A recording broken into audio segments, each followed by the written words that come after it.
Hello everyone. तो कैसे हैं आप सब। तो दोस्तों इस वीडियो में हम लोग जानने वाला है शुक्राणु के संरचना के बारे में। तो दोस्तों समझिए शुक्राणु क्या होता है दोस्तों। तो इसको हम लोग कहते हैं नर युग्मक कहते हैं। अब ये जो नर युग्मक होता है वो जो पुरुष होता है उसके टेस्टिस यानी कि वृषण के अंदर बनता है। और दोस्तों यहाँ पे एक बात समझिएगा, इसके बनने की प्रक्रिया को हम लोग शुक्राणु निर्माण यानी कि स्पर्म फॉर्मेशन कहते हैं और इसे हम लोग स्पर्मेटोजेनेसिस भी कहते हैं। लेकिन इस वीडियो में हम लोग जानने वाले हैं दोस्तों कि शुक्राणु आखिर होता क्या है और इसकी संरचना कैसी होती है। तो दोस्तों देखिएगा, शुक्राणु के अंदर जो गुणसूत्र की संख्या होती है दोस्तों वो होती है 23 यानी कि 23 होता है। याद रखेंगे आप, क्योंकि जो हमारे शरीर की नॉर्मल कोशिकाएं होती हैं उनसे युग्मक में जो गुणसूत्र की संख्या होती है हाफ होती है यानी कि आधी होती है। अब देखिए दोस्तों, अब यहाँ पे बात आती है कि शुक्राणु में आपको कौन कौन से हिस्से दिखाई देंगे। तो दोस्तों देखिएगा, शुक्राणु में सबसे पहले आपको हेड दिखाई देगा, फिर बीच में मिड पीस और फिर लास्ट में टेल। और देखिएगा दोस्तों, हेड और मिड पीस के बीच में दोस्तों एक हिस्सा होता है जिसको हम लोग नेक भी कहते हैं। नेक का भी दोस्तों यहाँ पे बहुत ही महत्व है, उसको हम लोग जानेंगे। तो देखिए सबसे पहले हम इसके हेड की बात करते हैं। तो दोस्तों जो स्पर्म का हेड होता है ना, वह इसका सबसे आगे वाला हिस्सा होता है और इसमें दोस्तों एक टोपी के जैसी संरचना होती है जिसे हम लोग कहते हैं एक्रोसोम। अब देखिए दोस्तों, एक्रोसोम का भी बहुत महत्व है, क्योंकि दोस्तों होता यही है कि जो एक्रोसोम है उसके अंदर खास प्रकार के एंजाइम्स पाए जाते हैं जो कि क्या करते हैं कि अंडाणु के अंदर प्रवेश करने के लिए रास्ता बनाते हैं। जैसा कि आप यहाँ पे देख सकते हैं दोस्तों कि क्या हो रहा है कि जो शुक्राणु है ये खास प्रकार के जो एंजाइम है उसको स्रावित कर दे रहे हैं, जिससे ओवम के अंदर जाने के लिए रास्ता बन जा रहा है।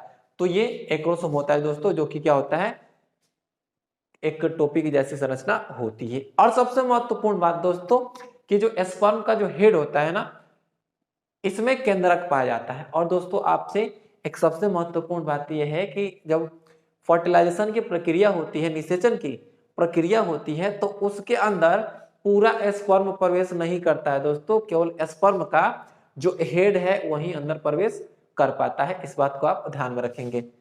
अब देखिए दोस्तों, अब यहाँ पे हम लोग बात कर लेते हैं कि ये नेक क्या होता है। तो दोस्तों समझिए, हेड और जो मिडिल पीस है, हेड और मिडिल पीस के बीच में जो जगह होता है दोस्तों उसको हम लोग कहते हैं नेक। और नेक की क्या महत्व है तो देखिएगा दोस्तों, नेक में जो संरचना होती है वो है सेंट्रियोल। क्या दोस्तों, सेंट्रियोल। अब ये जो सेंट्रियोल है ना, यही कोशिका विभाजन में भाग लेता है। अब एक बात समझिए क्या हुआ, जैसे कि मान लीजिए ये स्पर्म है और ये ओवम है, दोनों के बीच में क्रस हुआ और क्या बना दोस्तों, जाइगोट बना। अब एक बात समझिए, जाइगोट बना, जाइगोट बन गया। अब यहाँ पे एक बात जानिए कि जो ओवम होता है दोस्तों, जिसको हम लोग कहते हैं अंडाणु, उसमें सेंट्रियोल नहीं होता है, यानी कि अकेले ओवम विभाजित नहीं हो सकता है। तो दोस्तों जाइगोट में विभाजन हो इसके लिए सेंट्रियोल का होना जरूरी है, जो कि शुक्राणु की गर्दन में पाया जाता है। बहुत ही स्पेशल पॉइंट है दोस्तों। अब यहाँ पे एक बात आती है कि जो शुक्राणु है ना, शुक्राणु का जो बीच वाला हिस्सा होता है उसको हम लोग कहते हैं मिड पीस। क्या कहते हैं, मिड पीस कहते हैं। अब मिड पीस में क्या होता है दोस्तों, तो इसमें देखिएगा स्पाइरल यानी कि कुंडलित संरचना होती है। अब ये जो कुंडलित संरचना होती है दोस्तों, इसको हम लोग कहते हैं माइटोकॉन्ड्रिया। और दोस्तों आपको भी पता है कि माइटोकॉन्ड्रिया को हम लोग power house of the cell कहते हैं, कोशिका का ऊर्जा गृह कहते हैं। तो दोस्तों जो स्पर्म के लिए जितने भी ऊर्जा की खपत होती है वो कौन प्रोवाइड करता है, तो दोस्तों ये माइटोकॉन्ड्रिया ही देता है, ताकि जो स्पर्म है वो एक्टिव रह सके। अब यहाँ पे एक बात आती है कि पूंछ का क्या कार्य है दोस्तों। तो यहाँ पे जो पूंछ आप देख पा रहे हैं ना, यह क्या होता है, तो शुक्राणु का सबसे अंतिम हिस्सा होता है और ये क्या होता है, तो पतला होता है। अब यहाँ पे एक बात आती है दोस्तों कि पूंछ की मदद से क्या करता है, तो आप जानिए कि पूंछ की मदद से शुक्राणु क्या होता है, तैरता है। अब एक और सबसे महत्वपूर्ण बात, इसका स्पीड कितना होता है, तो दोस्तों एक जो शुक्राणु है वह लगभग 1.5 mm से लेकर के 3.5 mm की रफ्तार से क्या करता है, तैरता है। यानी कि इसकी जो रफ्तार है बहुत कम है।